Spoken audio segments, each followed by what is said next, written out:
Luar biasa. Baik, bismillahirrahmanirrahim. Assalamualaikum warahmatullahi wabarakatuh. Alhamdulillahirabbil alamin wa bihi nasta'in ala umuri dunya wad din. Wassalatu wassalamu ala asyrofil anbiya wal mursalin wa ala alihi wa ashabihi wa man tabi'ahum ila yaumiddin. Rabbi shrah li sadri wa yassir li amri wahlul 'uqdatam min lisani yafqahu qawli. Rabbana zidna 'ilman nafi'an warzuqna 'amalan shalihan. Allahumma inna nas'aluka al-fahma wa hifdzal mursalin wa ilhamal malaikatil muqarrabin. Allahumma aghna bil 'ilmi wa zayyinna bil hilmi wa akrimna bit taqwa wa jammilna bil 'afiyah bi rahmatika ya arhamar rahimin. Amin ya rabbal alamin. Ibu-ibu sekalian yang saya cintai, alhamdulillah pada kesempatan pagi hari ini Allah memberikan kebaikan-kebaikannya untuk kita dan nikmat-nikmat yang tentu tidak bisa kita hitung satu persatu. Nikmat yang paling mulia, nikmat yang paling kita banggakan adalah nikmat iman kita. Itu nikmat yang tidak ada duanya. Bahkan kalau kita bandingkan dengan nikmat-nikmat yang lain, ya entah itu harta, keluarga, gitu. Bahkan bila dunia dan seisinya diberikan oleh Allah Subhanahu wa Ta'ala, tidak akan bisa menandingi nikmat iman yang Allah berikan kepada kita. Mudah-mudahan Allah senantiasa ridho kepada kita semuanya, dan mudah-mudahan Allah senantiasa memberkahi setiap nikmat yang diberikan kepadanya. Amin ya rabbal alamin. Ibu apa kabar? Alhamdulillah. Lama kayaknya kita berjumpa ya.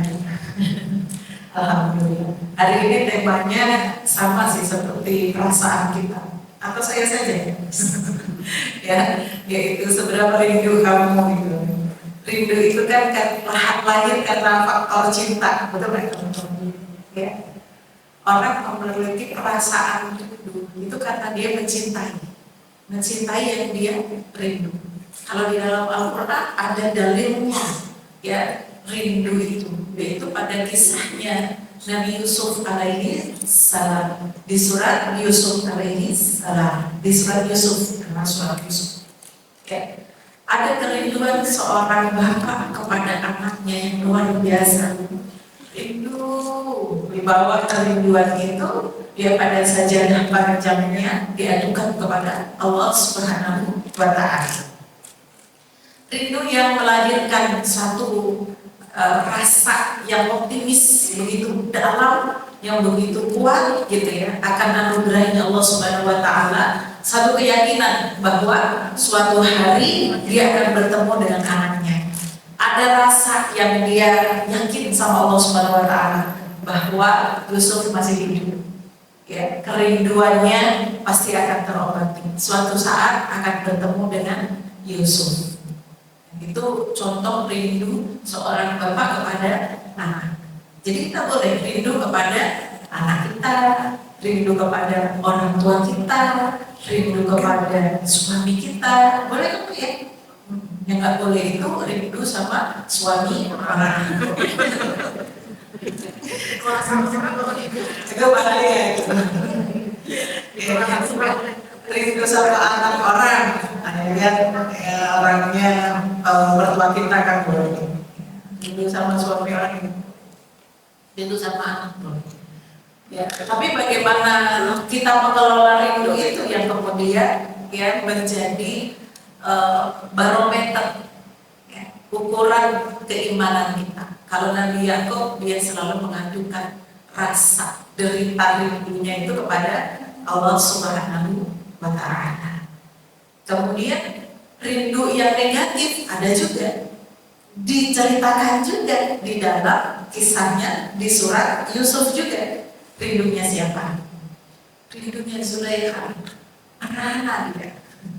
Tersiksa dia kan? Ya, karena apa? Dengan kerinduan yang tidak pada tempatnya. Maka kerinduan dia, kecintaan dia yang dipenuhi dengan hawa nafsu yang tidak pada tempatnya, itu melahirkan apa Bu? Ya, rasa derita, rasa kesengsaraan yang berkepanjangan. Begitu. Kalau Nabi Yakub itu happy ending kalau bahasanya kan. Kalau Zulaiha wallahu a'lam bishawab. Yang ada sengsara yang susah aja kan begitu ya. Alhamdulillah. Nah, kalau kerinduan kepada kampung halaman, Rasulullah SAW dalam sebuah hadis ya, beberapa periwayat mengatakan ya, Rasulullah itu senantiasa rindu dengan kampung halamannya di Mekah. Beliau kan kita tahu bersama bahwa beliau hijrah dari Mekah ke Madinah, maka beliau itu ada kerinduan kepada kampung halaman beliau. Ya, contoh kerinduan beliau itu bisa dibaca ketika Rasulullah SAW keluar rumah atau habis bersafar begitu ya, beliau selalu melihat ke arah Mekah begitu. Ya. Dan beliau mengungkapkan kerinduannya itu, Masya Allah ya. Kita juga begitu, itu fitrah berarti. Ya, fitrahnya manusia itu kangen atau ada perasaan rindu dia dengan orang-orang yang itu, atau dengan satu memori atau satu kenangan di mana pernah dilalui. Ya. Maka yang menjadi tantangan bagi kita itu adalah kita menempatkan perasaan cinta kita dan rindu kita pada tempatnya. Ya.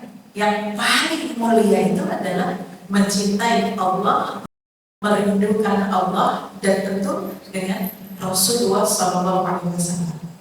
Betapa kita kadang rindu sama Rasulullah itu. Ya, saya selalu bilang begini, kalau di masa hidup kita tidak pernah ketemu sama beliau, jangan sampai di masa kita dibangkitkan oleh Allah Subhanahu Wa Taala kita nggak ketemu juga sama beliau. Alhamdulillah dari ya, bahwa Rasulullah SAW beliau itu tidak sabar untuk bertemu dan berkumpul dengan umat-umat beliau. Ya, senantiasa dipikirkan. Beliau senantiasa yang kangen sama umat-umatnya, bahkan yang belum pernah dijumpai sama beliau. Dan kerinduan itu disampaikan oleh Rasulullah SAW kepada para sahabat, gitu. Ya, menunjukkan keimanan atau menakjubkan ya, umat-umatku yang ya saudaraku gitu. Siapa ya Rasulullah? Mereka adalah orang-orang yang tidak pernah bertemu dengan aku, tetapi mereka beriman kepadaku. Cara berimannya kita, cara kita mengimani Rasulullah SAW itu kan tidak berbeda dengan mereka orang-orang yang bersama dan berjumpa dengan baginda Nabi SAW. Betul tidak? Ya. Mungkin kita memang jauh sekali, ya kan? Kualitas imannya, kita ngomongin yang kualitas kan. Kalau para sahabat tuh imannya Masya Allah, gitu. Tapi kalau kita pelajari Bu ya, namanya sirah, namanya sejarah itu. Ya, mereka ini kan manusia yang sama secara insaniannya tuh sama dengan kita. Ya, ternyata dalam kehidupan mereka sehari-hari itu, kalau kita pandai baca sejarah atau sering kita baca sejarah itu, ya sama aja, sama kayak kita ini yang dablek-dablek. Mohon maaf dalam tanda petik ya. Juga ada versinya gitu, bahasanya versi dableknya sahabatnya Rasulullah itu ada gitu kan, yang sering dibilang orang-orang orang-orang kampung gitu ya, yang orangnya sukanya bercanda ya, terus orangnya yang senangnya maksiat gitu kan, orang yang hidup di masanya Rasulullah tuh kan ada yang begitu ya. Makanya Rasulullah SAW itu digambarkan ya. Ini bukan suatu gambaran yang fiksi, tapi suatu yang ditulis oleh sejarah, satu kehidupan yang ditulis secara nyata. Bagaimana akhlaknya Rasulullah itu lengkap. Bagaimana ketika Rasulullah bersama para sahabat-sahabat yang menakjubkan, bagaimana Rasulullah bersama orang-orang yang, mohon maaf kalau bahasa kita mungkin sekarang itu preman gitu, ya kan? Suatu ketika Rasulullah itu pernah, beliau itu kedatangan tamu gitu kan. Terus beliau cerita sama Aisyah nih, sebelum ketemu sama tamu itu, tamunya tuh pemuda ya. Rasulullah bilang begini sama Aisyah, ya Aisyah lihat itu gitu. Dia itu yang datang orang yang paling buruk perangainya di kaumnya. Jadi orang yang kasar, pokoknya kepribadiannya tuh buruk. Nah, bahasa kita mungkin preman lah kayak itu yang tadi disebut, ya kan? Orangnya tuh pokoknya begitu.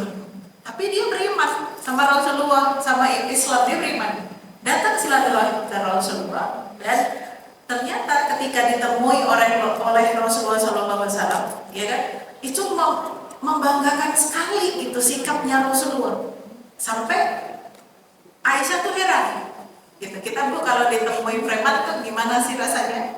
Ya kan? Kadang-kadang kan kayak sikap baik yang dibuat-buat merasa kayak ada canggung apa segala macam gitu kan. Tapi itu gak ditemukan pada diri Rasulullah SAW. Maka ketika tamunya pulang, ya, kemudian Rasulullah ditanya sama Aisyah, ya Rasulullah, engkau mengatakan begini dan begitu, gitu kan? Tamumu orang yang begini dan begitu, tapi engkau tetap menerimanya dengan apa? Dengan wajah yang berseri, dengan apa? Budi pekerti yang bagus, gitu, dengan akhlak yang luar biasa, gitu. Dan itu menakjubkan bagi Aisyah. Ya. Dan itu bukan hanya cerita sekali aja, teman-teman semuanya. Ya, ada cerita juga ada seorang sahabat dia itu senang datang, senang ketemu sama Rasulullah gitu ya, bersama dengan Rasulullah gitu. Dan dia merasakan Rasulullah tuh sayang banget sama dia. Seolah-olah dia merasa bahwa tidak ada orang yang disayangi Rasulullah selain daripada dia, gitu.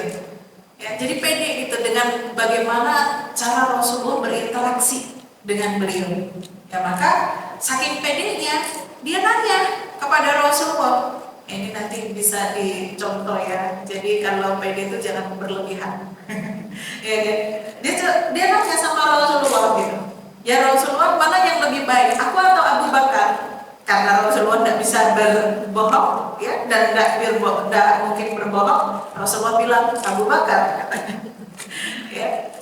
Terus kemudian nanya lagi, aku atau Umar? Iya benar, aku atau Umar ya Rasulullah gitu. Terus Rasulullah bilang Umar. Mana yang lebih baik, aku atau Utsman ya Rasulullah? Utsman. Gitu. Terus apa yang dia bilang? Aku nyesel banget deh nanya begitu sama Rasulullah.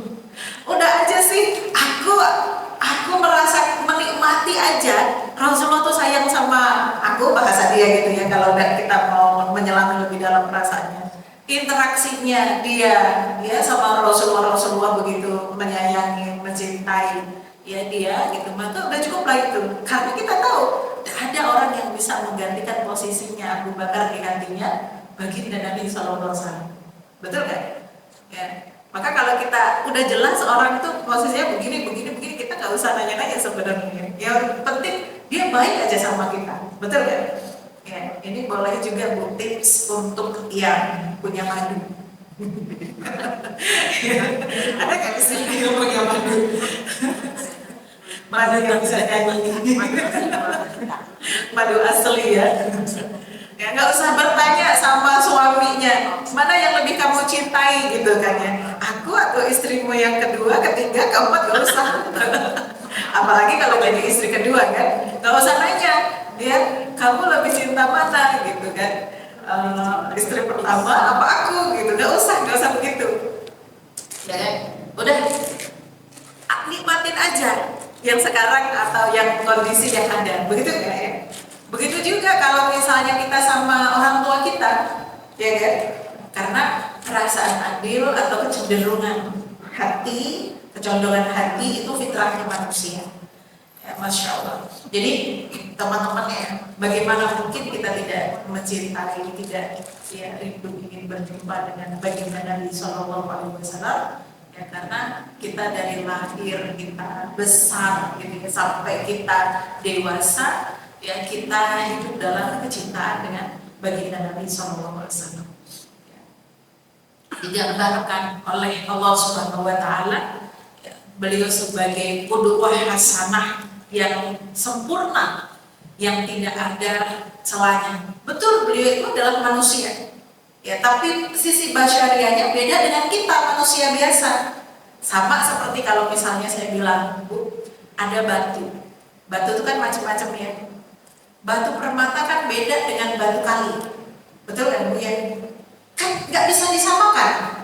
Betul kan? Ibarat kata, mohon maaf nih, kalau kita rata-rata batu kali Rasulullah itu permatanya, kan nggak bisa disamakan antara yang permata ke dari kilauannya, dari apa teman-teman, bentuknya, betul nggak ya? Ya, dan keindahannya semuanya lah, ya, dia beda gitu. Ya. Tapi Rasulullah itu manusia yang sama seperti kita, punya hajat untuk berkeluarga, punya hajat, ya, apa namanya, untuk makan, ya, punya hajat juga untuk bersosialisasi. Ya. Kenapa? Memang Allah menciptakan seperti itu supaya kita tuh nggak ada gap gitu ya. Kalau yang diutus kepada kita itu adalah malaikat, ya, semakin nggak akan beriman kita, semakin nggak akan beriman orang-orang yang diajak untuk mengenal Allah Subhanahu wa Ta'ala. Tapi Rasulullah, yaitu manusia yang sama hidup di antara kita, dibuat oleh Allah sebegitu indahnya, sesempurna itu. Bahkan keindahan yang ada pada diri Rasulullah bukan karena hanya sekedar fisiknya, tetapi adalah kesempurnaan akhlaknya. Maka di dalam surat Al-Ahzab Allah menyampaikan, laqad kana lakum fi rasulillahi uswatun hasanatun liman kana yarjullaha wal yawmal akhir wa dzakarallaha katsiran. Ya. Dan sungguh pada diri Rasulullah SAW itu ada suri teladan, uswatun hasanah yang pas untuk kita. Ya. Kalau misalnya kita lihat Rasulullah ya sebagai manusia, beliau punya rasa, mungkin ada rasa sedih, ada rasa marah, ya, sebagaimana fitrahnya manusia, maka kita juga punya rasa itu. Maka kita belajar dari Rasulullah bagaimana cara mengelolanya, mengelola rasa marahnya kita, mengelola rasa kecewanya kita, mengelola rasa sedihnya kita. Betul kan? Nah itu yang dimaksud, ya, uswatun hasanah dalam segala hal, dalam segala sisi. Ya, aduh, kayaknya kalau nyontoh Rasulullah terlalu tinggi Ustazah gitu. Nggak ada contoh lain Bu. Memang harus begitu. Suri teladan contoh itu harus sempurna. Ya. Dan kesempurnaan manusia itu adanya pada diri baginda Nabi SAW. Maka kalau dalam ilmu akidah, ilmu tauhid itu, kita itu boleh taklid buta itu kepada Rasulullah SAW. Selain daripada Rasulullah tidak boleh. Paham? Taklid itu apa? Ngikut yang nggak ngerti alasannya.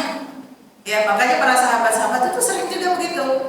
Rasulullah sholat langsung ikut aja, sholat di belakangnya. Rasulullah ngapain? Ikut aja. Ya, masalah apa sih yang dikerjakan Rasulullah sholat apa tuh belakangan, baru udah selesai dia dilakukan, mereka baru nanya, ya Rasulullah tadi sholat apa? Ya contoh kayak sholat tarawih itu ya, sholat tarawih itu kan begitu kan, Rasulullah sholat aja diikutin gitu, panjang-panjang, Rasulullah kok gak ruku-ruku, gak sujud-sujud gitu, tapi sahabat itu nggak meragukan, ikutin aja Rasulullah. Ya, dan dalam ilmu akidah yang namanya taklid itu, ya, ngikut walaupun nggak ngerti alasannya, kita diperbolehkan hanya mutlak kepada Rasulullah saja. Kalau sama yang lain nggak boleh. Sama ustadz ini, sama ustadz itu, sama ustadzah ini, sama ustadzah itu, nggak boleh selamanya kita taklid tanpa ilmu, nggak boleh. Harus kita, ya, berilmu. Makanya kalau kita ngaji, kita nyari ilmunya, bukan nyari siapa ustadzahnya, kan begitu. Ya, bukan nyari siapa ustadznya. Ya, oh kalau yang keren, kalau yang sudah terkenal, sudah ini gitu kan, datang gitu. Ya, tapi kalau itu ustadzahnya ustadz kampung, alah males gitu. Enggak begitu. Karena yang kita cari bukan, ya, siapa ustadz yang bagaimana, tapi adalah ilmu yang disampaikan ya darinya. Betul kan Bu ya? Karena kalau kita taklid itu kepada manusia siapapun itu tidak boleh. Sampai kalau kita tahu bahwa betul-betul ya ada dasarnya, ada ya ini semuanya betul-betul sumbernya dari Rasulullah SAW, dari Al-Quran gitu. Barulah itu kita ikut. Itu yang namanya berqudwah atau ya beruswah kepada baginda Nabi SAW. Berlaku kepada siapa? Liman kana yarjullah wal yaumil akhir. Ya, itu berlaku kepada orang yang dia berharap bertemu dengan Allah Subhanahu wa taala. Dan dia berharap nanti di akhirat hidupnya sa'idah, bahagia. Tidak sengsara. Maka tidak ada cara lain selain dia berqudwah, beruswah dengan baginda Nabi SAW.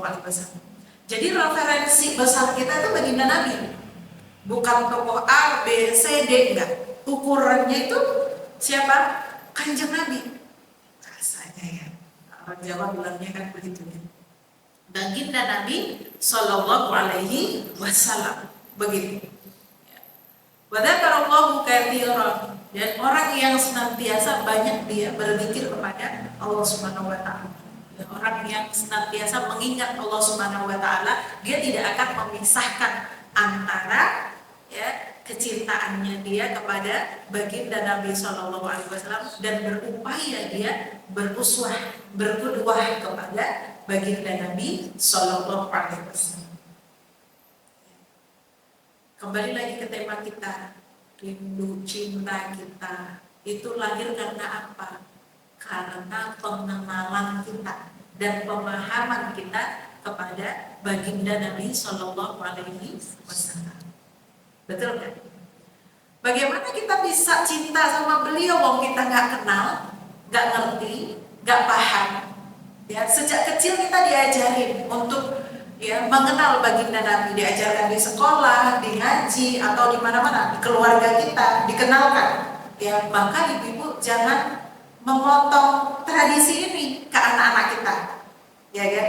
Dalam rumah kita hadirkan kecintaan kepada baginda Nabi Shallallahu Alaihi Wasallam kepada anak-anak kita. Libatkan ketika dalam proses pendidikan anak-anak kita. Ya, jadi nggak apa-apa kalau Rasulullah itu beliau begini, ya. Rasulullah itu Masya Allah sering kita sampaikan, kita ceritakan kepada anak-anak kita. Kakak nakal nih, kenapa? Tadi ada dipukul begitu. Ya sakit ya, sakit. Ya Allah, kasihan banget sakit ya dipukul kakak. Kakak boleh dong balas ke adik gitu. Tapi kalau Rasulullah, ya Rasulullah tuh gampang maafin begitu. Sama orang yang menyakiti aja Rasulullah ya beliau memaafkan. Adik mau nggak dicintai Rasulullah? Ya kan? Maafin adik mau gitu. Nah, hatinya lembut. Dari kecil itu tuh harus begitu. Maka kita pun berarti referensinya harus banyak, betul kan?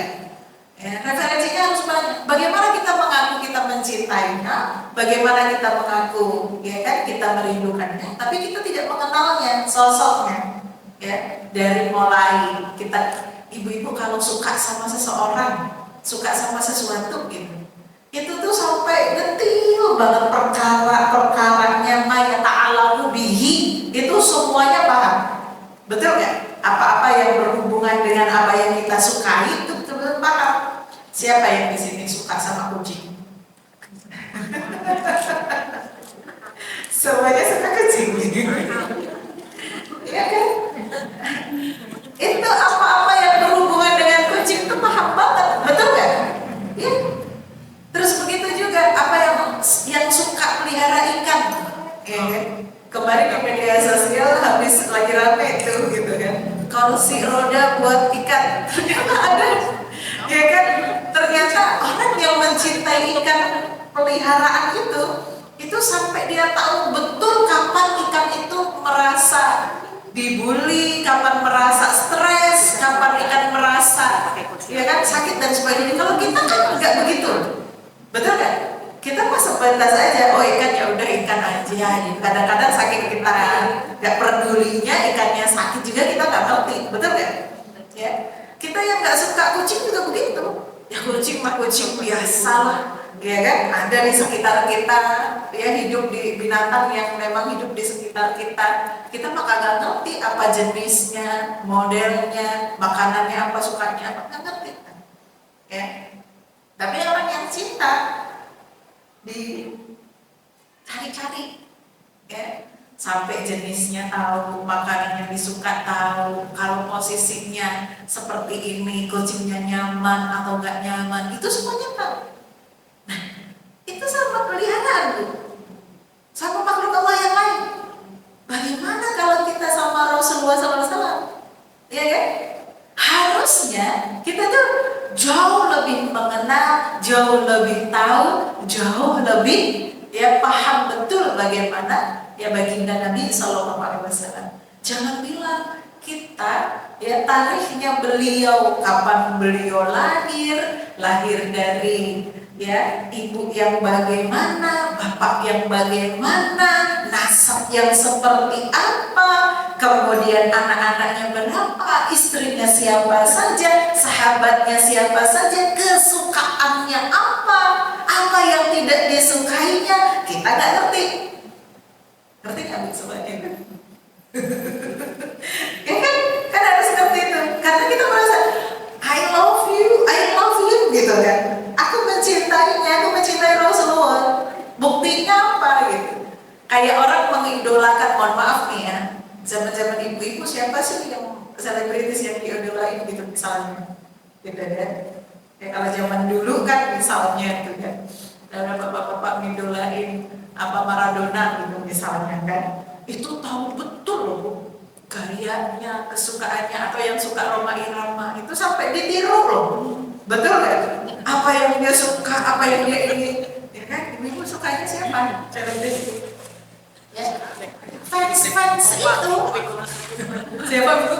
Opa Korea ya. Opa Korea ya. Opa. Iya benar.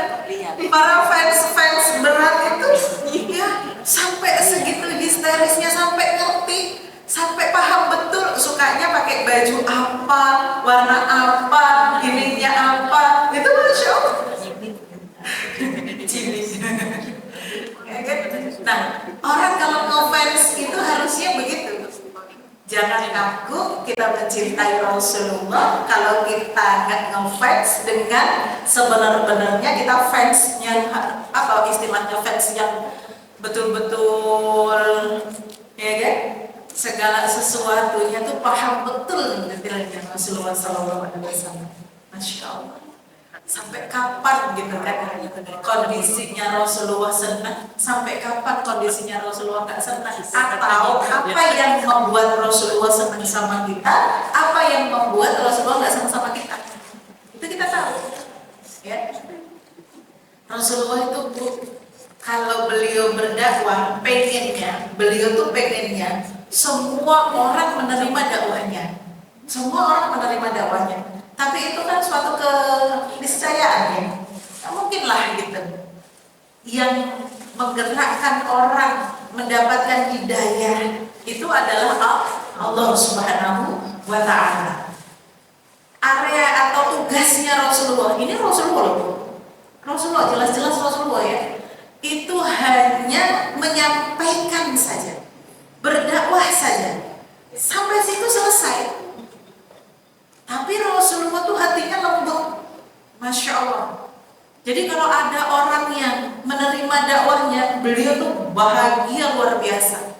Tapi sebaliknya, kalau ada orang yang menolak dakwahnya Rasulullah, itu Rasulullah sedih, sampai dipikirin betul, ya sampai Allah Subhanahu Wa Taala itu memberikan peringatan kepada Rasulullah, jangan sampai ya kekafiran mereka itu merusak dirimu. Jadi dibuat move on sama Allah Subhanahu Wa Taala. Makanya banyak kondisi-kondisi di mana Rasulullah itu dikasih hiburan sama Allah Subhanahu Wa Taala. Maka kalau kita lihat Quran gitu ya, isinya kan. Kenapa Quran itu banyak kisah? 60% dari isi Quran itu kisah. Salah satu fungsi kisah itu adalah menghibur. Kalau kita baca, diceritakan, disampaikan, kisah itu menghibur kita, betul ya? Yang ditolak oleh kaumnya itu bukan hanya kamu saja ya Muhammad. Maka Allah kisahkan masa-masa orang-orang zaman dahulu, ya, seperti masanya Nabi Soleh, masanya Nabi Samud gitu ya, kaum Samud gitu. Terus masanya kaum-kaum yang terdahulu yang ya betapa mereka banyak menganiaya nabi-nabinya. Bahkan Allah Subhanahu wa taala menceritakan tentang Nabi Musa alaihissalam. Bahasa kita mohon maaf nih ya. Kalau kamu gedek tahu nggak? Kamu sebel banget gitu kan ya? Sama kaummu, nih kan? Ya, sama orang-orang Yahudi, sama orang-orang Israel, gitu kan ya. Nih, belajar dari Musa, ya, belajar dari Musa. Bagaimana Nabi Musa itu menghadapi kaum Bani Israel yang, mohon maaf, itu kalau ceritanya Nabi Musa sama Bani Israel di dalam Al-Quran, Masya Allah, kita yang baca aja ikut gemes banget, bener gak? Iya kan? Ikut gemes gitu. Ada ya kaum kayak gini gitu. Ya, diajak beriman, imannya itu ya kan pasang surut. Kalau kira-kira menguntungkan sama dia, dia beriman. Kalau kira-kira tidak ada keuntungan untuk dia, maka dia tinggalkan itu. Betul kan? Kaumnya Nabi Musa itu kan begitu ya kan? Diajak berperang, berjihad nih orang-orang yang sudah beriman. Kata mereka apa? Kamu aja dulu Musa sama Tuhanmu. Kita mah nanti ikutan aja kalau kamu udah menang. Kan gemes, bikin gemes, begitu kan? Ya, ditunjukkan bagaimana cara bertaubat. Ya, sukanya nanyanya luar biasa. Kalau dikasih perintah tuh, nggak sami'na wa ata'na, kami dengar, kami patuhi, udah gitu ya. Tapi enggak kan?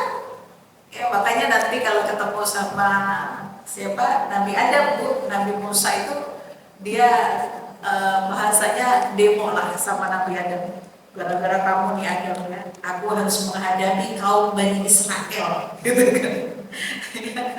Masya Allah. Tapi Nabi Adam juga gak kehabisan akal gitu kan? Nabi Adam tuh pintar juga. Loh, kalau aku nggak turun ke bumi gitu kan, nanti bagaimana Muhammad SAW itu dilahirkan, ya, diadakan oleh Allah Subhanahu Wa Taala, itu menjadi salah satu wasilah, itu jadi wasilahnya adanya Nabi Muhammad SAW. Nabi Adam itu Masya Allah. Maka ketika Nabi Adam beliau bertaubat kepada Allah Subhanahu Wa Taala, fatalaqa Adam min rabbih kalimatin fataba, ya, itu Nabi Adam mengucapkan kalimat la ilaha illallah Muhammadan Rasulullah, gitu. Dari mana kamu tahu kalimat ini? Allah Subhanahu Wa Taala mengatakan begitu. Kemudian Nabi Adam bilang, aku melihat kalimat itu bersanding nama engkau dengan nama Muhammad di bawah arsy. Ya. Dan tidak mungkin engkau menyandingkan namamu dengan nama hambamu kalau itu bukan kekasihmu. Masya Allah. Maka dengan wasilah ya Rasulullah SAW, Muhammad SAW itu, ya para ulama kemudian banyak mentafsir ayat itu bahwa Rasulullah SAW menjadi wasilah Nabi Adam alaihissalam diterima taubatnya oleh Allah Subhanahu Wa Taala. Ini boleh setuju, boleh tidak? Ya, karena para ulama pun berbeda dan memiliki pendapat yang berbeda-beda. Jadi yang pertama itu memang harus mengenali Rasulullah SAW seperti apa. Mencintai beliau itu akan tumbuh kalau kita lebih banyak kenal lagi sama beliau.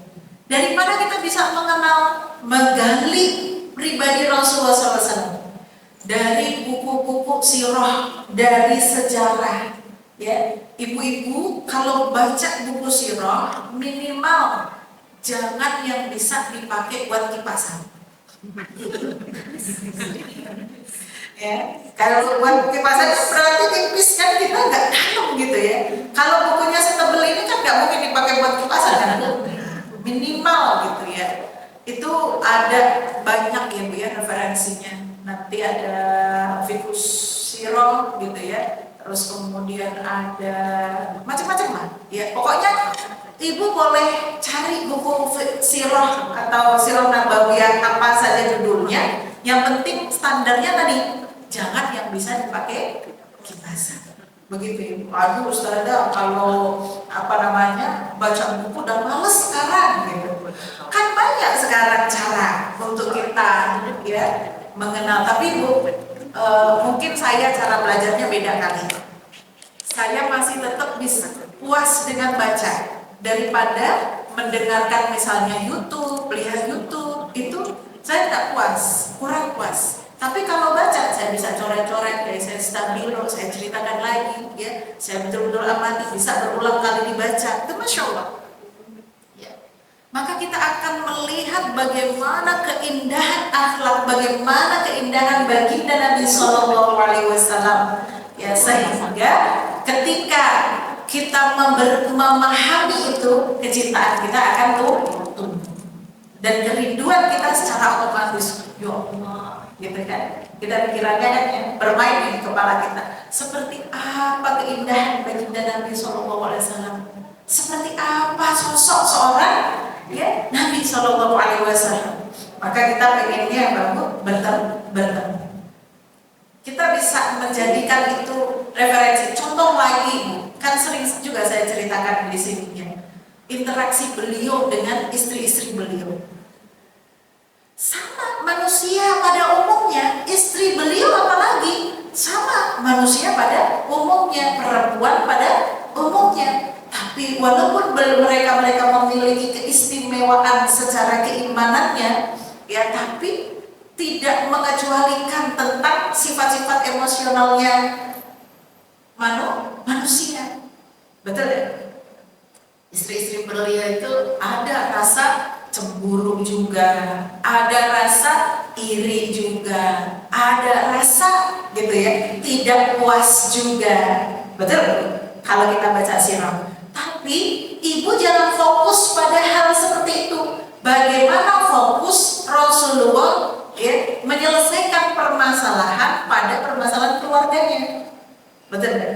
Ketika misalnya istri-istri Rasulullah yang diprovokator itu tanda petik, ya kan, Hafsah untuk mereka minta ditambahi uang belanjanya. Kan ini sama kayak kita, betul kan? Kita juga ada perasaan uang belanja dari kemarin nggak naik-naik. Segitu aja naik dong Mas, gitu kan? Misalnya itu sama kayak istri-istri pada umumnya.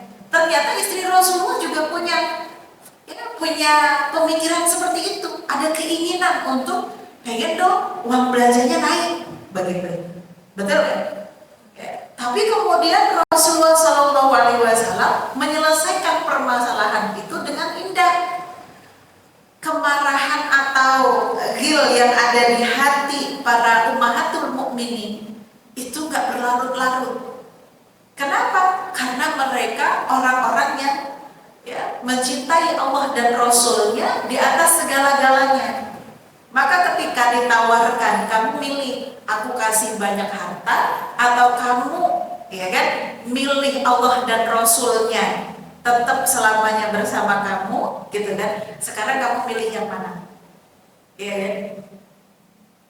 Ya tentu saja orang soleh, orang wanita solehah, dia milih Allah dan Rasulnya karena keimanannya, kan begitu ya? Kita tuh bisa berantem sama suami, masalah uang belanja, bisa kata saya, betul kan?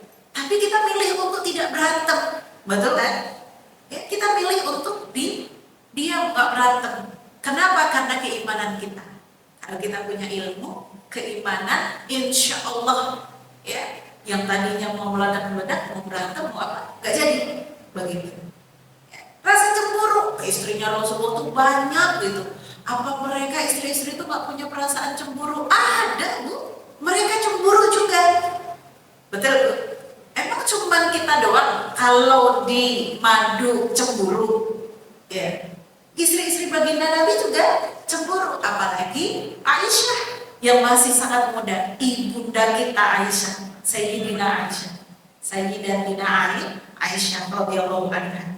Itu masya Allah, saking Aisyah itu cemburunya sama Rasulullah, malam-malam Aisyah itu ngintilin Rasulullah sembunyi-sembunyi ketika Rasulullah keluar dari rumah. Malam-malam nih, jangan aku. Kenapa Rasulullah keluar dari rumah? Ya, dan Rasulullah keluar diintilin dari jauh. Kemana ini? Curiga bawaannya. Padahal ini sama Rasulullah dicurigai. Betul kan Bu ya? Harusnya kan kalau kita nih ngomongnya sekarang nih kan, kita nggak jadi istrinya Rasulullah, ya kan? Ngapain sih Aisyah begitu kan gitu ya? Itu kan sama Rasulullah gitu.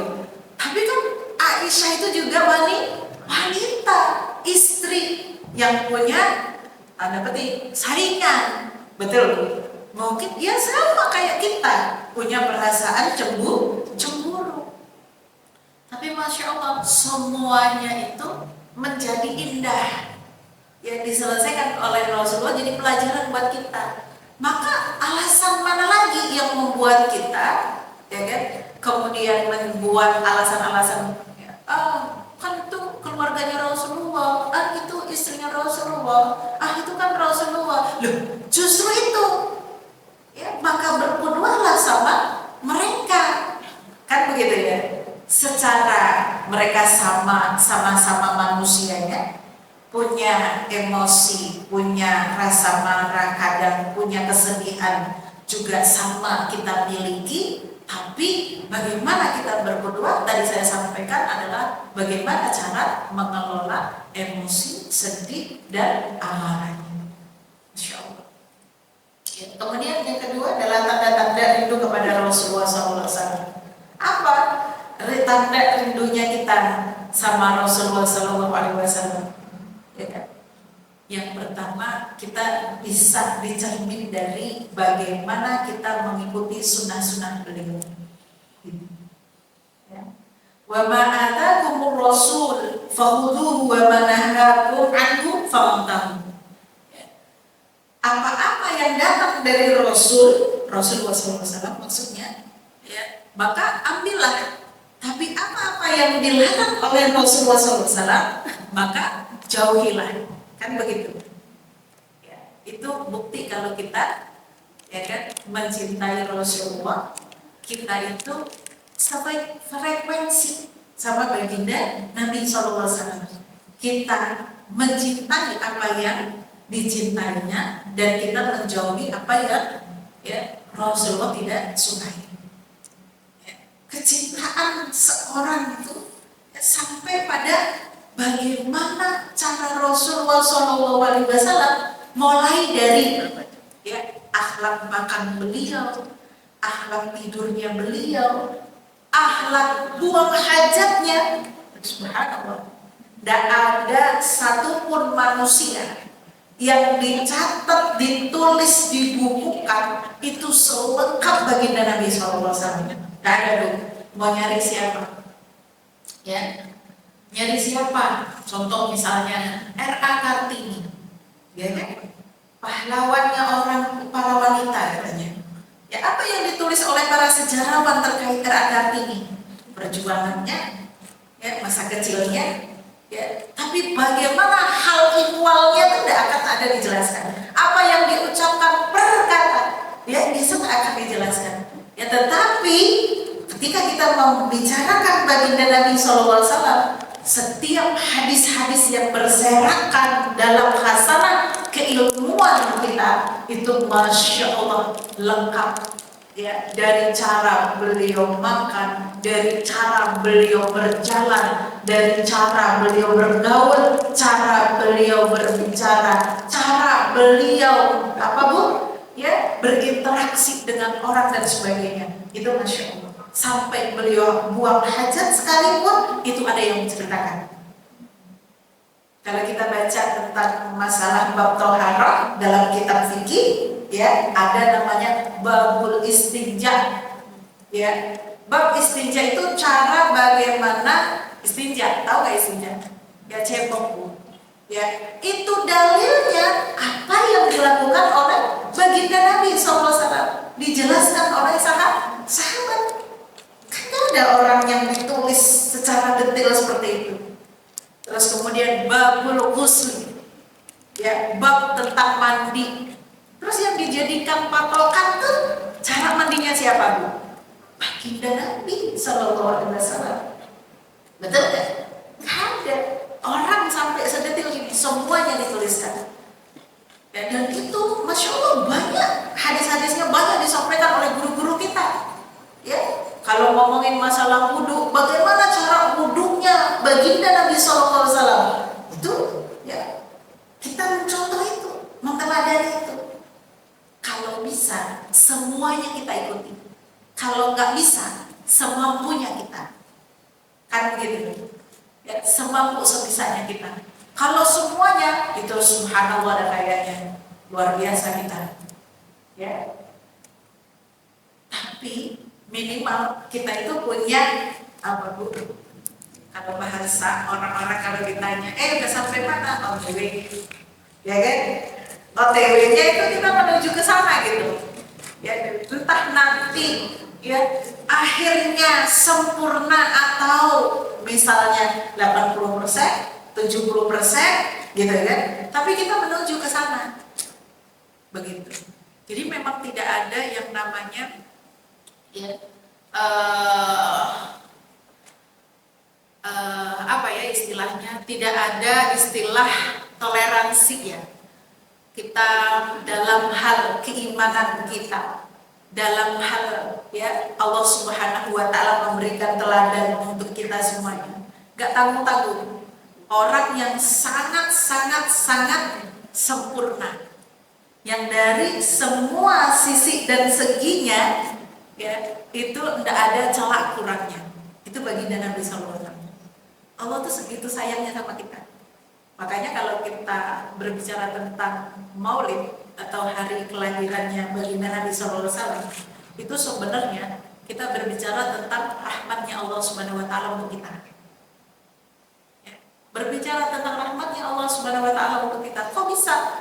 Karena ya Allah Subhanahu Wa Taala menciptakan Rasulullah SAW, melahirkan, menghadirkan Rasulullah di muka bumi. Itu sebenarnya adalah rahmat untuk kita, anugerah untuk kita.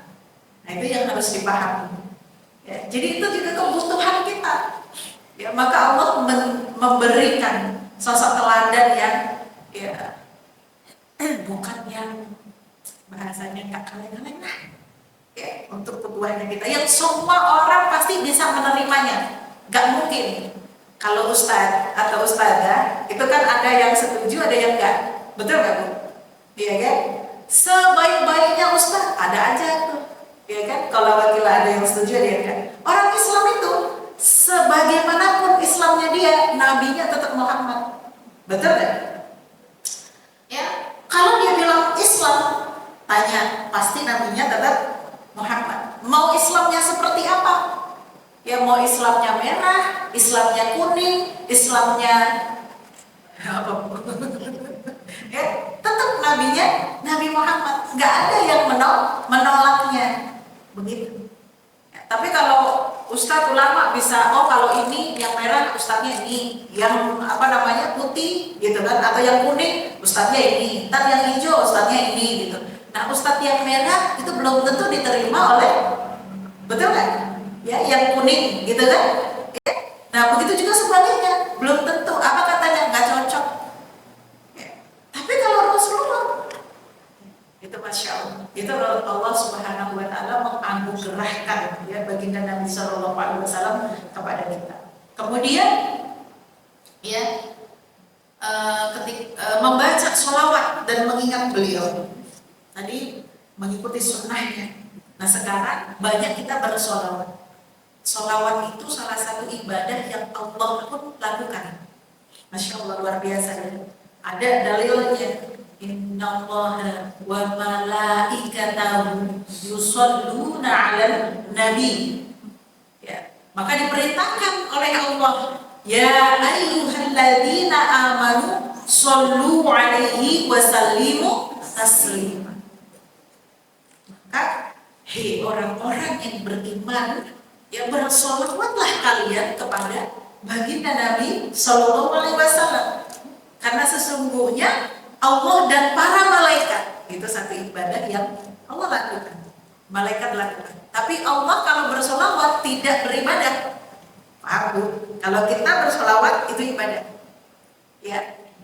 Kalau Allah bersolawat tidak beribadah. Makanya ada istilah gini. Kalau kita bersolawat 1 kali solawat, Allah akan membalas dengan 10 kali solawat untuk kita. Apa makna solawatnya Allah dan solawatnya kita? Itu berbeda-beda. Kalau makna solawatnya kita itu mendoakan dan berharap kebaikan. Tapi kalau solawatnya Allah itu adalah anugerah dan rahmat yang akan dicurahkan kepada hamba-Nya. Paham Bu? Ya, bagaimana sholawat yang benar diajarkan oleh Rasulullah SAW? Allahumma sholli ala Muhammad wa ala ali Muhammad. Ustazah kenapa gak pakai Sayyidina? Lah yang ngajarin kan Rasulullah. Ya, tentu Rasulullah gak mengucapkan kalimat Sayyidina. Betul? Ya. Tapi kalau kita pakai tambahin Allahumma sholli ala Sayyidina Muhammad wa ala ali Sayyidina Muhammad, boleh enggak? Boleh. Betul kan? Enggak apa-apa. Ya, karena kita yang baca, kita umatnya Nabi Sallallahu Alaihi Wasallam. Sayyid itu artinya tuan. Betul kan?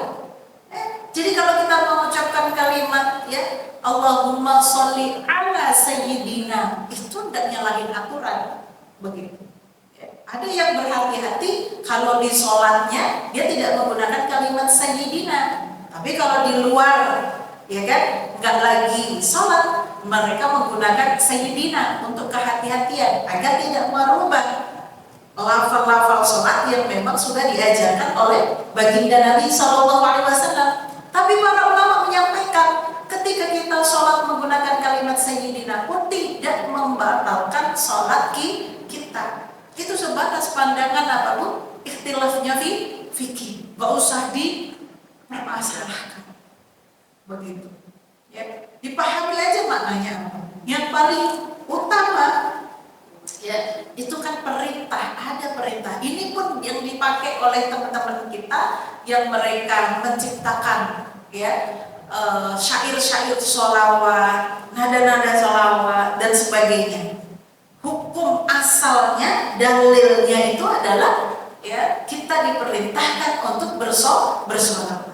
Adapun redaksi sholawat yang diajarkan oleh Rasulullah seperti ini. Sementara kalau kita kemudian berkreasi sendiri, boleh tidak? Tidak ada masalah. Yang penting itu menunjukkan kecintaan kita kepada baginda Nabi Sallallahu Alaihi Wasallam. Ya, kan kadang-kadang orang itu kalau sholawatnya kaku gitu ya. Dan ya Allahumma sholli ala Sayyidina Muhammad wa ala ali Sayyidina Muhammad gitu kan 10 kali aja udah berat. Betul kan? Tapi kalau ada orang baca sholawatnya sambil nyanyi, ya Rasulullah gitu misalnya, salamun alaik gitu kan, itu gak berasa. Mau berapa kali itu gak berasa. Betul kan? Nyanyi itu maksudnya pakai syair, itu gak berasa. Dan dari masa ke masa, dari zaman dahulu, syair itu memang sudah banyak dibuat, ya. Bahkan ketika Rasulullah SAW hidup, ya kan, masaknya orang Arab itu masa kemegahan, masa puncak, ya, puncak atasnya tentang syair. Kemudian apa lagi? Membaca Al-Quran. Yaitu membaca menghidupkan sunnah-sunnahnya Rasulullah, termasuk membaca Al-Quran. Karena saya merasa begini, ada satu kondisi yang kita sama lakukan, ketika kita bersama dengan Al-Quran, yang kondisi itu sama dilakukan oleh Rasulullah dan sahabatnya, yaitu apa? Kondisi saat kita berhalaqah Al-Quran. Betul? Rasulullah itu mengajarkan Al-Quran kepada para sahabatnya. Cara mengajarnya itu bertalaki begitu. Sahabat-sahabat Rasulullah muter, ya kan, berhalaqah satu keliling di dalam sebuah lingkaran. Kemudian Rasulullah hadir di situ. Rasulullah menyampaikan ayat, mengajarkan, menjelaskan ayat tersebut. Nah, saat kita melakukan hal yang sama, kita kayak mengulang ya satu frase kehidupan Rasulullah SAW yang kita hadirkan dalam kehidupan kita sendiri. Maka sebaik-baik majelis itu adalah majelis di mana kita membaca Al-Quran, di mana kita ya mempelajarinya, di mana kita ya memahaminya. Itu sebaik-baik majelis.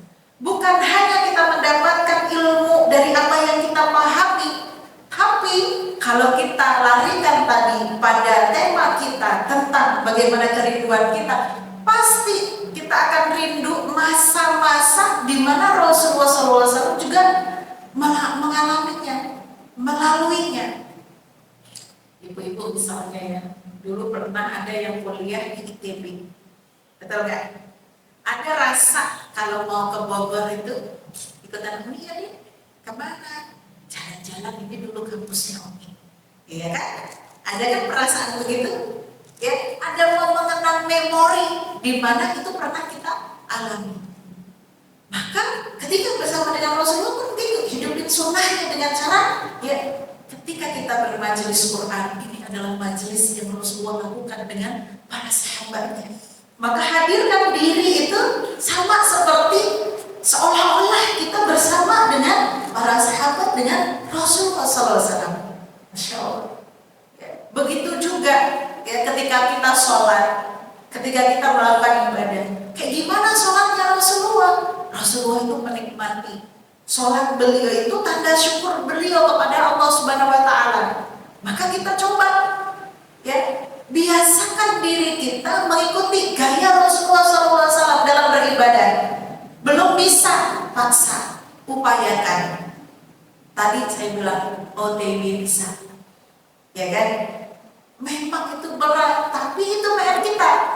Sampai suatu ketika kita merasakan bahwa ternyata betul saya sholat itu bukan karena diwajibkan oleh Allah Subhanahu Wa Taala, bukan karena menghindari neraka atau azabnya Allah Subhanahu Wa Taala, bukan karena sesuatu yang harus saya lakukan, tapi saya sholat dan merasakan sebagaimana Rasulullah beliau sholat, bentuk rasa syukur saya sama Allah, bentuk ya cinta saya sama Allah Subhanahu Wa Taala. Ya, maka sholatnya Masya Allah nikmat. Rahatan lana, kalau baginda Nabi SAW menyampaikan, ya, beliau merasa sholat itu bagian dari istirahatnya. Ini kan kita belum sampai ke sana gitu ya, betul kan? Sudah ada yang begitu kan? Masya Allah. Ya kan? Kita berbuat baik sampai kepada teman kita, sampai cara kita ya berinteraksi sama teman-teman kita, itu contoh Rasulullah. Ya. Gak ada tuh teman kita yang gitu kan ya merasakan aku kok kalau temenan sama dia seperti dicuekin sih. Tidak ada model begitu kan kalau kita nyimak dari awal tadi, ya kan? Jadi orang tuh merasa selalu spesial, ya. Nah, diceritakan juga Rasulullah itu kalau bertemu dengan orang, beliau itu menghadap seluruh tubuh beliau. Jadi bukan cuma gini doang. Kalau ngobrol sama orang, beliau itu menghadap ke seluruh tubuhnya. Ini gaya komunikasinya baginda Nabi. Dan Rasulullah itu lebih banyak mendengar. Jadi kalau ada orang yang ngomong, dengerin aja sama Rasulullah. Nah nanti Rasulullah nyampeinnya itu, ya, nggak panjang kali lebar. Kalimatnya itu, ya, pendek, padat, tapi banyak maknanya. Begitu. Itu ciri khasnya Rasulullah. Dan orang itu merasa diperhatikan sama Rasulullah. Kan beda. Kalau kita misalnya, Bu istri, apa? Blablabla. Enak gak Bu? Kayak kita diabaikan gitu ya Bu ya. Tapi kalau, Bu istri, apa? Oh, kan enak ya. Nah itu sesuatu yang harus kita praktekkan dalam kita berteman. Dan Rasulullah itu, ya, beliau tuh terbiasa untuk yang pertama kali menyampaikan salam sama sahabat-sahabatnya. Jadi sampai sahabat-sahabat itu, ya, mereka tuh kalau mau ketemu sama Rasulullah duluan dalam hatinya berazam, nanti aku mau salam duluan, jangan keduluan sama Rasulullah gitu. Ternyata, ya, keduluan juga sama Rasulullah gitu. Itu Masya Allah. Dan Rasulullah selalu menerimanya dengan bersenang ya. Dan yang menghidupkan sunnahnya paling mungkin kita bilang ya, tadi kita bahas dari awal sampai akhir itu tentang akhlaknya beliau, tapi memang tidak ada cara lain ya. Berakhlak mulia dan berbuat baik kepada sesama itu harus mengikuti cara dan bagaimana Rasulullah SAW berakhlak.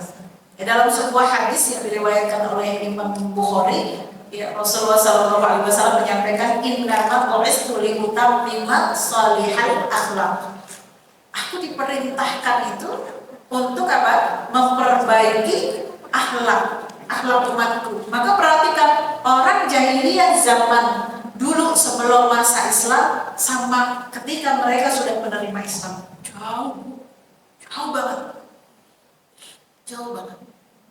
Dan Islam itu menjadi agama yang mensucikan. Kalimat jahiliyah itu jadi hilang dari jazirah Arab gara-gara Islam. Masya Allah.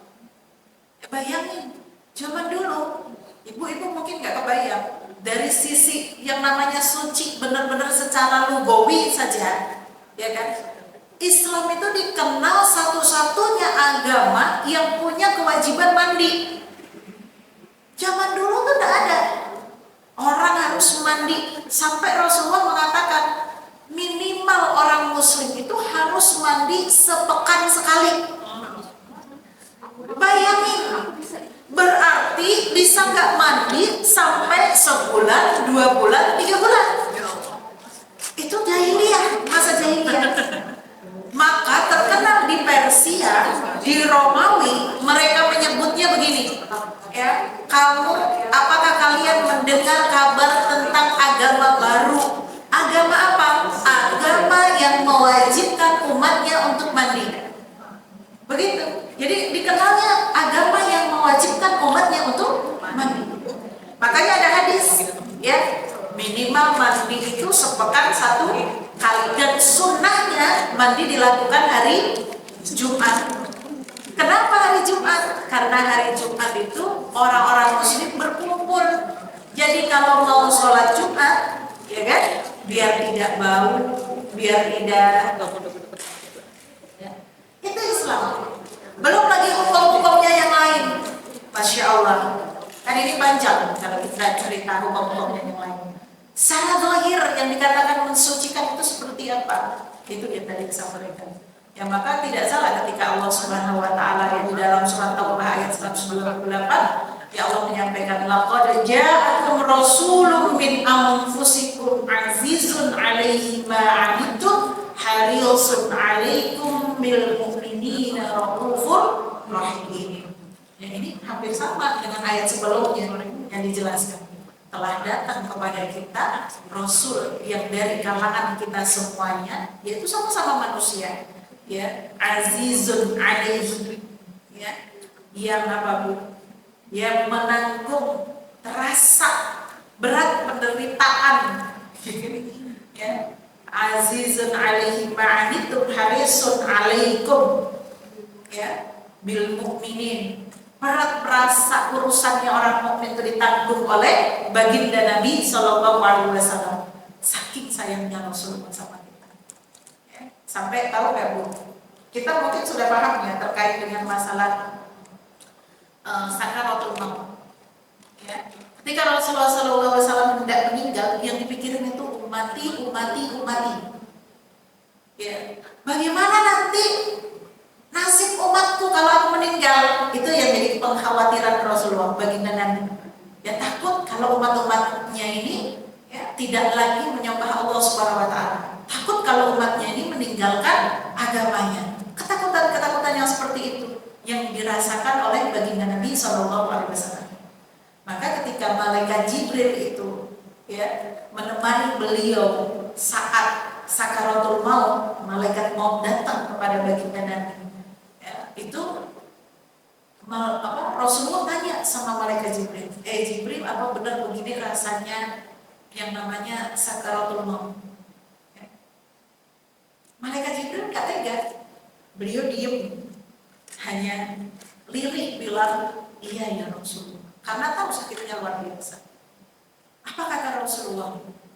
Kalau ini yang dirasakan umatku, ya, timpakan sebagian rasa itu kepadaku untuk dari semua umatku. Jadi berikan kepadaku. Aku takut umatku tidak sanggup merasakannya. Maka betapa Rasulullah itu menanggung banyak rasa sakit ketika beliau sakaratul maut. Sampai malaikat Jibril, beliau tidak berani melihat, tidak tega melihat baginda Nabi SAW yang menghadapi sakaratul maut, yang sakitnya luar biasa. Apa yang beliau sampaikan kepada baginda Nabi? Kepada malaikat Jibril. Hei Jibril, jijikkah kamu kepadaku? Kenapa kamu tidak mau melihatku? Ya kan? Ya, apa yang disampaikan oleh malaikat Jibril? Dia bilang, mana mungkin aku begitu? Ya, aku hanya tidak tega ya Rasulullah. Beliau tuh sampai mau menanggung rasa sakit itu. Jadi ibu-ibu, kalau sakaratul maut itu sakit, ya, yang kita rasakan itu setengahnya yang dirasakan ditanggung oleh baginda Nabi SAW. Begitu cintanya Rasulullah sama kita. Begitu Rasulullah cintanya sama kita ketika beliau sampai di sakaratul maut, enggak berhenti sampai di situ saja. Sampai hari dibangkitkan, dikumpulkan di yaumul mahsyar, sampai tidak ada lagi orang yang beribadah kepada Allah Subhanahu wa taala. Bagi Rasulullah Shallallahu alaihi wasallam tidak ada satu tempat atau satu masa pun yang bisa menghalangi Rasulullah Shallallahu alaihi wasallam untuk beribadah kepada Allah Subhanahu wa taala. Apa yang dilakukan Rasulullah? Rasulullah sujud, sholat beliau itu di hari hisab. Rasulullah sujud sholat sama Allah Subhanahu wa taala. Panjang sekali sholatnya, sujudnya panjang sekali. Ya, kemudian apa? Ditanya oleh Allah Subhanahu wa taala, "Hei Muhammad, apa yang kamu lakukan?" Udah hari ini tuh tak ada orang sholat, nggak ada.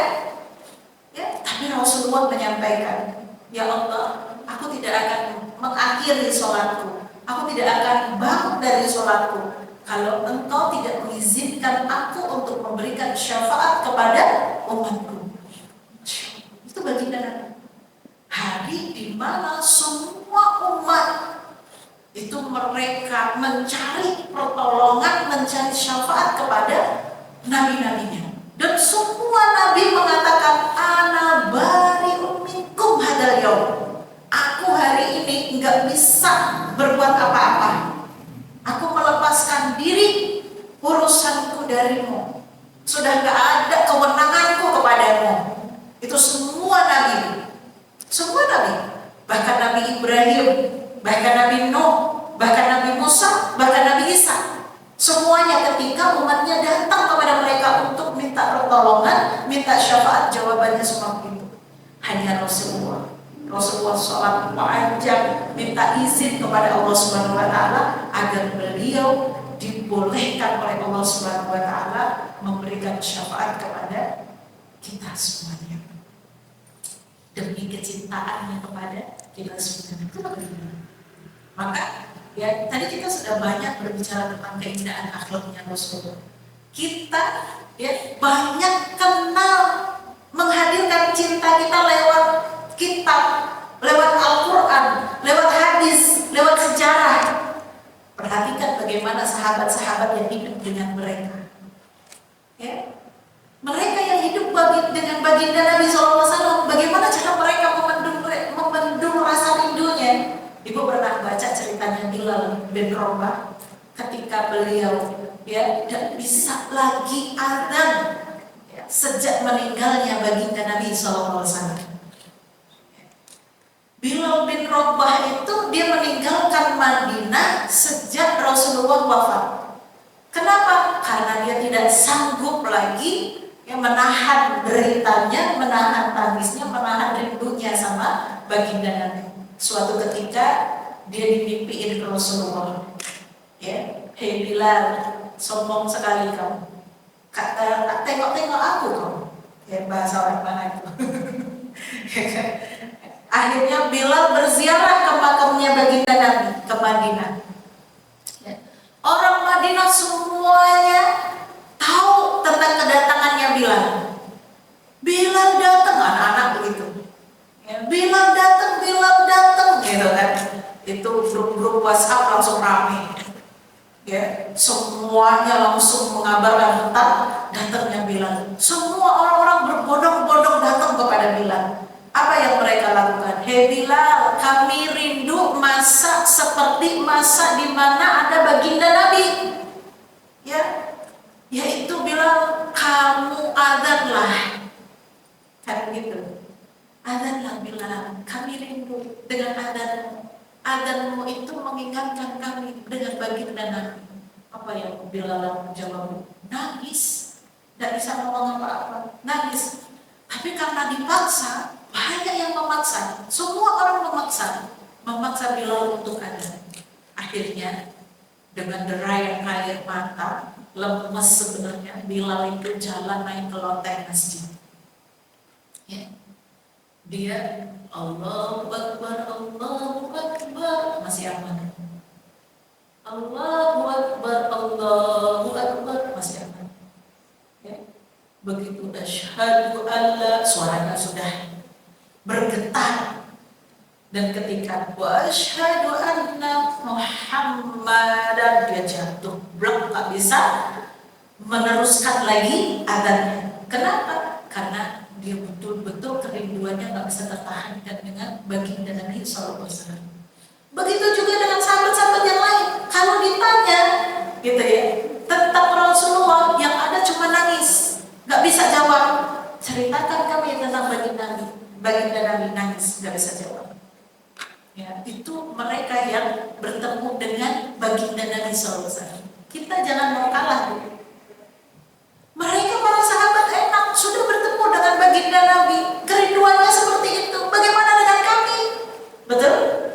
Bagaimana dengan saya, ya Allah? Saya hanya merindukan, gak pernah berjumpa, gak pernah ketemu, gak pernah bermajelis, tapi kami selalu rindu dengan baginda Nabi SAW. Bahkan kita berharap, selalu pengen dalam mimpi sekalipun, ya Allah, perjumpakan. Pun Allah tak kabulkan itu, belum kabulkan. Maka kita berdoa, jangan sampai orang-orang yang merindu ini tidak pernah berjumpa dengan yang dirindu. Kita berharap satu-satunya harapan kita hanya kelak di yaumil qiyamah, saat kita ada di syurganya Allah Subhanahu wa Ta'ala. Ya Allah, izinkan kami berjumpa, bertemu, berkumpul, bisa bersama dengan baginda Nabi SAW. Izinkan kami bisa memandang teduhnya wajah baginda Nabi. Izinkan kami bisa bertatap wajah, bertatap muka dengan beliau baginda Nabi SAW yang senantiasa kami rindukan, yang kami imani tanpa syarat, yang kami juga beriman sama dengan para sahabat beriman kepada baginda Nabi SAW, yang kami percaya baginda Nabi, yang kami tidak pernah mengatakan takbir kepada baginda Nabi SAW. Maka tidak ada cara lain untuk kita terus beristiqomah dalam ajarannya. Tidak ada cara lain untuk kita terus memelihara kecintaan kita kepada baginda Nabi, keimanan kita, sampai kita pada waktu di mana Allah mengizinkan kita untuk bisa berjumpa dan berkumpul dengan baginda Nabi SAW. Mungkin itu saja. Alhamdulillah, salam kemenangan yang baik. Alhamdulillah, rasanya kita ke bawah emosi. Ya. Ya. Tapi memang itu sesuatu yang sesungguh-sungguhnya lahir dari hati kita, bukan sesuatu yang ya kita buat bukan karena itulah andaikan Allah ya kan mengizinkan untuk kita berwajah bertemu dengan beliau, kita kebahagiaannya kita walaupun hanya sekedar bertemu. Tapi kita pahami kan kita perempuan ya Bu ya. Jadi kemungkinan kita untuk berjumpa dengan Rasulullah di dunia itu walaupun dalam mimpi itu sangat sedikit sekali karena kita perempuan ya. Maka harapan kita satu-satunya adalah di mana waktu Allah Subhanahu wa taala ya tidak ada batasan antara laki-laki dan perempuan, gak ada syariat lagi ya, dan mudah-mudahan surganya Allah Subhanahu wa taala kita bisa berjasa bersama Rasulullah SAW. Di sini nanti bukan saya yang di depan, tapi baginda Nabi Sallallahu Alaihi Wasallam. Ya, dalam rahmatnya Allah Subhanahu Wa Taala, dalam surganya Allah Subhanahu Wa Taala. Alhamdulillah, fala takunanna minal mumtarin. Wassalamualaikum warahmatullahi wabarakatuh. Assalamualaikum ya Rasul, assalamualaikum ya